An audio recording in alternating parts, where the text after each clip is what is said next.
Now, Photoshop has come a long way with some of the adjustments that it lets us do.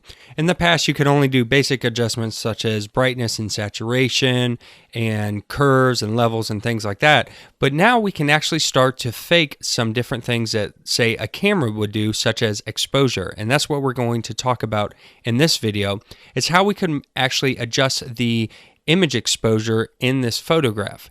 Now, this is something that you would normally do with your camera, or that you would do when you're using a RAW file. And you can use the RAW tool panel to adjust the exposure and get a better looking picture. But we can also do it with basic image adjustments and kind of faking it in a way by using Photoshop and its algorithms.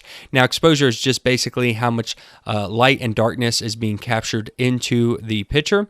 Let's go ahead and take a look at that real quick. So if we go to image adjustments and we go down to exposure, you can see that it's a pretty basic layout. We have some presets. We have our exposure, our offset, and our gamma correction. So by adjusting the exposure, you can see we can bring in more light tones or more whites, and by dropping it out, we get some more darker tones.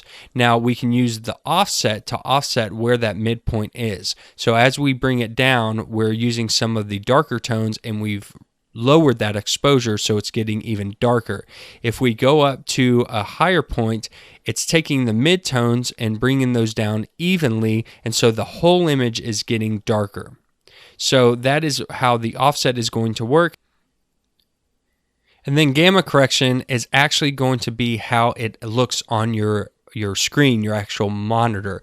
So the gamma is how dark or bright an image is, and the actual gamma can make an image look a little washed out. So by adjusting this, it can make the image look a little or less vibrant. Let's bring the exposure back up here. And when we mess around with the gamma, you can see that it just kind of makes the image pop a little more. And if we decrease it, it makes the image look a little hazy or washed out. Now that's a stylistic effect that you might want to go for.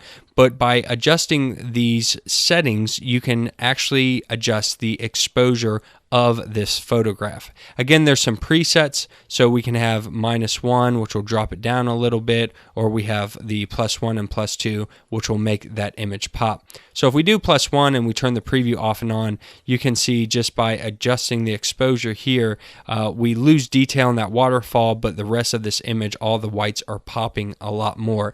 If you're familiar with photography, you probably know how exposure works, and you probably understand it better than I just explained it, but that's how you adjust exposure for things like JPGs and PSD files inside of Photoshop.